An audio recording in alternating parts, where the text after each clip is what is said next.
دنیا کی سب سے بڑی کار مارکیٹ یعنی چین میں قیمتوں کو لے کے ایک بہت بڑی جنگ چھڑ گئی ہے۔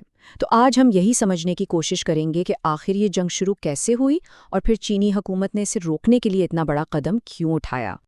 اچھا، تو کہانی شروع ہوتی ہے 2026 کے آغاز میں۔ چین کی کار مارکیٹ میں کوئی معمولی ڈسکاؤنٹس نہیں دیے جا رہے تھے، بلکہ ایک ایسی کھلی جنگ شروع ہو گئی تھی جس نے پوری انڈسٹری کو ہلا کر رکھ دیا۔ اور اس جنگ کی شدت کا اندازہ آپ اس بات سے لگائیں، صرف جنوری 2026 میں گاڑیوں کی اوسط قیمت میں تقریباً 15% کی کمی آئی۔ 15%! یہ کوئی چھوٹی موٹی بات نہیں ہے۔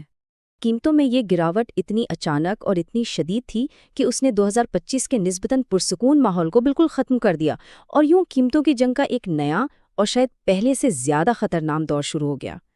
اور دیکھیں، یہ کوئی آہستہ آہستہ ہونے والی تبدیلی نہیں تھی، یہ تو جیسے ڈسکاؤنٹس کا ایک دھماکہ تھا۔ صرف ایک مہینے میں 17 مختلف ماڈلز کی قیمتیں کم ہو گئیں، جبکہ پچھلے مہینے یہ تعداد صرف 4 تھی۔ اور اس دوڑ میں آگے کون تھا؟ BMW جیسے بڑے لگژری برانڈز۔ تو سوال یہ پیدا ہوتا ہے کہ آخر اس آگ کو ہوا کہاں سے مل رہی تھی؟ اصل میں یہ کوئی ایک وجہ نہیں تھی، بلکہ کئی بڑی طاقتیں ایک ساتھ ٹکرا رہی تھیں۔ اسے ایک پرفیکٹ سٹارم سمجھیں۔ ایک طرف حکومت کی ٹیکس پالیسیاں بدل رہی تھیں، دوسری طرف مارکیٹ میں مقابلہ اتنا شدید ہو چکا تھا کہ ہر کوئی دوسرے کو نیچا دکھانے کی کوشش میں تھا۔ اور سب سے بڑا مسئلہ، کار کمپنیوں کے پاس نہ بکنے والی گاڑیوں کے انبار لگ گئے تھے، جن سے وہ کسی بھی قیمت پر جان چھڑانا چاہتی تھیں۔ ان سب چیزوں نے مل کر اس بحران کو جنم دیا۔ اور یہ جنگ دو الگ الگ محاذوں پر لڑی جا رہی تھیں۔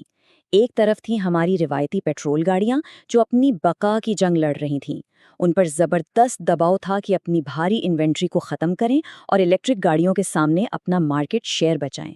اور دوسری طرف تھی نئی انرجی گاڑیاں یعنی الیکٹرک وہیکلز، جو حکومتی ٹیکس میں چھوٹ ختم ہونے کے بعد بھی اس مقابلے کی دوڑ میں شامل رہنے کے لیے ہاتھ پاؤں مار رہی تھیں۔ اب بظاہر تو یہ صارفین کے لیے ایک اچھی خبر تھی، گاڑیاں سستی ہو رہی تھیں، لیکن سچ تو یہ ہے کہ قیمتیں کم کرنے کی یہ دوڑ خود انڈسٹری کے لیے بہت مہنگی پڑ رہی تھی اور اسے اندر سے کھوکھلا کر رہی تھی۔ چینی حکام نے بھی اس صورتحال کو بھانپ لیا اور انہوں نے خبردار کیا کہ یہ سلسلہ زیادہ دیر تک نہیں چل سکتا۔ ان کا کہنا تھا کہ مسلسل قیمتیں گرانے سے جدت یعنی انوویشن کو نقصان پہنچتا ہے، منافع ختم ہو جاتا ہے اور پوری سپلائی چین کمزور پڑ جاتی ہے۔ اور اس کے اثرات بہت سنگین تھے۔ پورے آٹو سیکٹر کے منافع سکڑ رہے تھے، جو چھوٹی کمپنیاں تھیں وہ دیوالیہ ہونے کے قریب پہنچ رہی تھیں، اور اس سب کی وجہ سے پوری آٹوموٹیو سپلائی چین میں ایک عدم استحکام پیدا ہو گیا تھا، جس کے بڑے معاشی خطرات کا خدشہ تھا۔ تو جب خطرات اتنے بڑھ گئے، چینی ریگولیٹرز نے فیصلہ کیا کہ اب بس بہت ہو گیا، اور انہوں نے براہ راست اور فیصلہ کن انداز میں مداخلت کرنے کا قدم اٹھایا۔ اور یہ قدم کیا تھا؟ 12 فروری 2026 کو حکومت نے باقاعدہ طور پر ایک پابندی لگا دی۔ کار بنانے والی کمپنیوں پر یہ پابندی عائد کر دی گئی کہ وہ اپنی گاڑیوں کو ان کی کل لاگت سے کم قیمت پر فروخت نہیں کر سکتیں۔ یوں سمجھیں کہ حکومت نے ایک واضح لکیر کھینچ دی اور اس بے ترتیب مقابلے کو ختم کرنے کا اعلان کر دیا۔ اچھا، اس نئے قانون کی سب سے دلچسپ اور اہم بات لاگت یا کاسٹ کی تعریف ہے۔ حکومت نے کہا کہ لاگت کا مطلب صرف گاڑی بنانے کا خرچہ نہیں ہے، بلکہ اس میں انتظامی، مالی اور فروخت کے تمام اخراجات بھی شامل ہوں گے۔ اس سخت تعریف کا مقصد یہ تھا کہ کمپنیاں کسی بھی طرح اپنے نقصانات کو چھپا نہ سکیں۔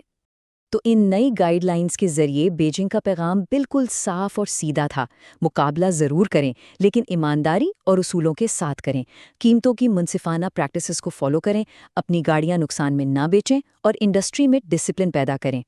حکومت کی یہ مداخلت صرف ایک وقتی اقدام نہیں ہے، بلکہ یہ دنیا کی سب سے اہم آٹو مارکیٹس میں سے ایک کے لیے ایک بڑی اسٹریٹجک تبدیلی کا اشارہ دے رہی ہے۔ مقصد یہ ہے کہ اس ڈس آرڈرلی ایولیوشن سے چھٹکارا حاصل کیا جائے۔ یہ اصطلاح 2023 اور 24 کی قیمتوں کی افراتفری والی جنگ کے لیے استعمال کی جاتی ہے، جہاں ہر طرف چھپی ہوئی پروموشنز تھیں اور اشتہار کی قیمت اور اصل قیمت میں زمین آسمان کا فرق تھا۔ اب مقصد ایک صحت مند اور شفاف مارکیٹ کی طرف جانا ہے۔ اور اس کا نتیجہ کیا نکلے گا؟ امید کی جا رہی ہے کہ ایک بنیادی تبدیلی آئے گی۔ مقابلہ قیمتوں کی دوڑ سے نکل کر ویلیو پر مبنی ہو جائے گا۔ چھپی ہوئی پروموشنز کی جگہ شفاف قیمتیں لے لیں گی، اور پالیسی پر انحصار کرنے کے بجائے مارکیٹ خود اپنے اصول طے کرے گی۔ مطلب اب جنگ ٹیکنالوجی، کوالٹی اور سروس کی بنیاد پر لڑی جائے گی، نہ کہ اس بات پر کہ کون سب سے زیادہ قیمت گرا سکتا ہے۔ تو قیمتوں کی یہ جنگ تو وقتی طور پر رک گئی ہے، لیکن کیا اصل مقابلہ اب شروع ہونے والا ہے؟ اب جبکہ کھیل کے اصول بدل چکے ہیں، دنیا کی سب سے بڑی کار مارکیٹ پر غلبہ حاصل کرنے کی جنگ اب بالکل مختلف میدان میں لڑی جائے گی۔